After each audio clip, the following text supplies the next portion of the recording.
Olá, tudo bem? Eu sou Oli Soares, este que vos fala, e o nosso assunto será a Grécia. Nós vamos tratar com vocês a Grécia, vamos apresentar primeiro para você o mundo grego. Então, nesse vídeo de hoje, você vai entender aquilo que seria a nossa Grécia, como é que vai funcionar o nosso mundo grego, essa que seria a situação que nós vamos vivenciar. Tranquilo? Então, quando você disse que nós vamos falar sobre a nossa Grécia, nós vamos estabelecer, por exemplo, o critério de localização.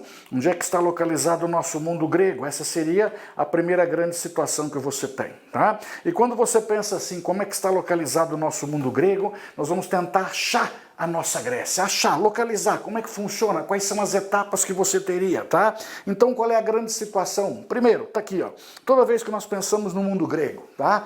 A nossa Grécia viverá para você aqui, ó, basicamente três grandes fases, tá? Um período homérico, arcaico e o período clássico. Então, o primeiro ponto de partida nossa é você sair desse critériozinho aqui, ó. Nós partimos desse chamado período homérico, ou seja, a fase lendária, a fase onde a referência do mundo grego para nós é exatamente as obras de Homero.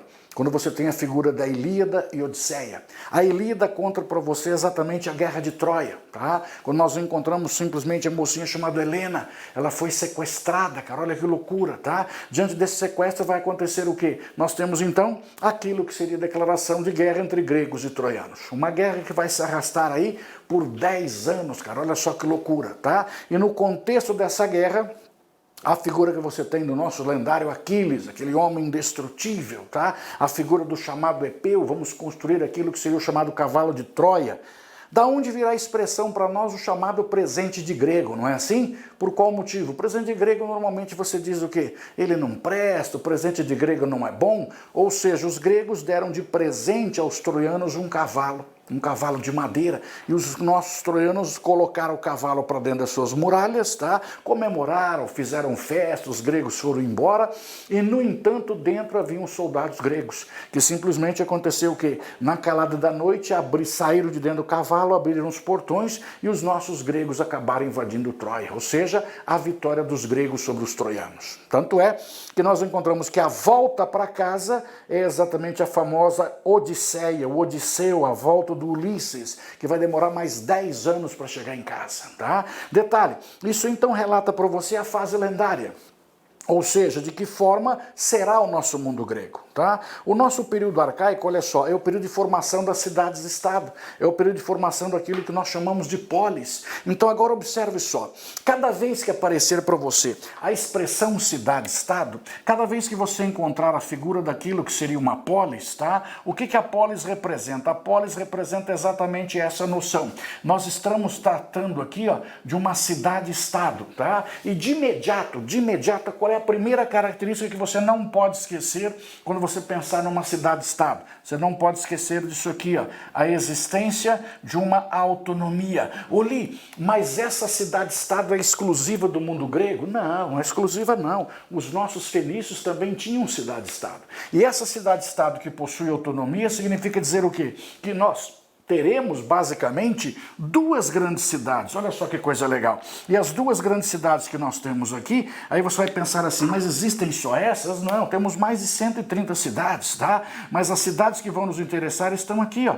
A figura de Atenas e a figura de Esparta. Essas que são as famosas cidades-estado. Que você diz então para mim o seguinte, olha só, se aqui você formou a cidade-estado, então a nossa cidade-estado está formada onde? No chamado período arcaico. Tranquilo? No período clássico, por sua vez, é a fase das guerras. Então, nesse momento, nós vamos encontrar o quê? A presença das famosas guerras médicas, os gregos contra os persas, tá? E as guerras internas, que você tem aí, a famosa Guerra do Peloponeso, contra Atenas e Esparta, vão brigar entre si. E desse processo vai surgir uma vitória espartana, tá? E, ao mesmo tempo, o domínio de Esparta vai despertar simplesmente a guerra com relação a Tebas, o que vai acabar culminando numa vitória tebana. Então, agora percebam, esse conjunto de guerras que você tem aqui, ó, olha só que legal, tá? Você terá um conjunto de guerras externas e você terá um conjunto de guerras internas. Essas guerras vão acabar por enfraquecer o mundo grego.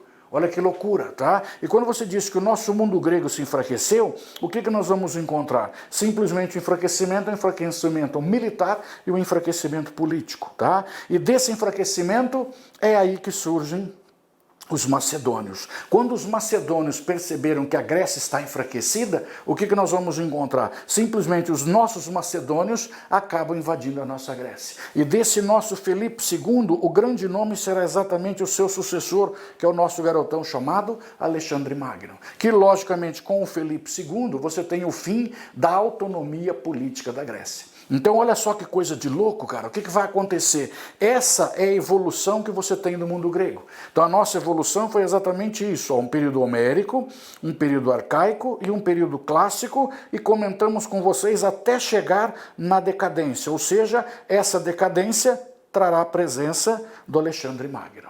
Mas agora percebam só, nesse período clássico, tá? É o destaque e o momento da democracia. Olha só que loucura, tá? Nesse momento da democracia vai aparecer para você essa expressãozinha aqui, ó, quem são os cidadãos? E os cidadãos são os homens maiores de idade e filhos o quê? De pais atenienses, tá? Ao mesmo tempo nós vamos encontrar o quê? Quem é que está excluído? Quem é que não participa dessa cidadania? Quem que não é o cidadão propriamente dito? Quem não tem direitos políticos, não tem privilégios sociais? Mulheres, escravos, os estrangeiros. Os estrangeiros que recebem o nome do quê? De metecos, tá? Então nós vamos encontrar que o cara que criou, o cara que teve a ideia é o nosso Clístenes, o pai da democracia ateniense, tá? E o apogeu, o século de ouro, o século de Péricles. Então percebam, o criador é o nosso Clístenes, o apogeu acontece com Péricles, beleza?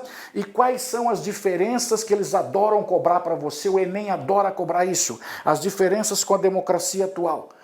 As diferenças básicas seriam, olha aqui, ó, a existência de escravo. Meu, que loucura!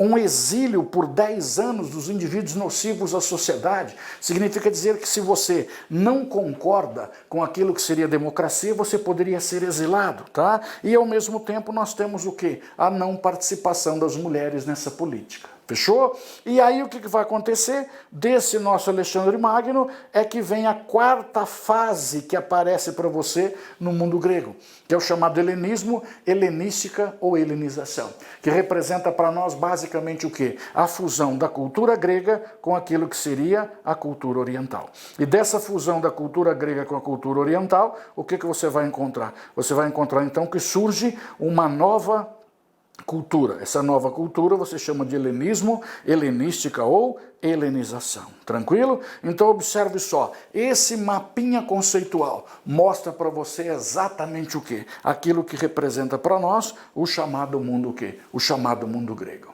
Perfeito? Então olha só, olha para esse mapinha conceitual aí, ó. E quando você pega esse mapinha conceitual, ele tem exatamente o resumo inicial daquilo que seria a nossa Grécia. Fechou? Então nesse vídeo agora, o que você tem nesse mapinha? Nesse vídeo, esse mapa conceitual, você tem as características básicas da Grécia. A Grécia vai passar exatamente por essas fases, tranquilo? Agora você vai dizer assim, mas Jolie, esse resumo aqui é suficiente para fazer uma prova? É suficiente para você lembrar das coisas mais importantes. Nos próximos vídeos, o que nós vamos trabalhar com você? Cada uma dessas fases, cada uma dessas etapas, detalhadamente. Aí sim, você vai fazer um excelente Enem e vai fazer qualquer vestibular em qualquer lugar do mundo. Gostou? Dá um likezinho aí, se inscreva no canal, compartilhe, comente, mande recadinho. Tchau para vocês, até a próxima. Beijo do velho. Tchau!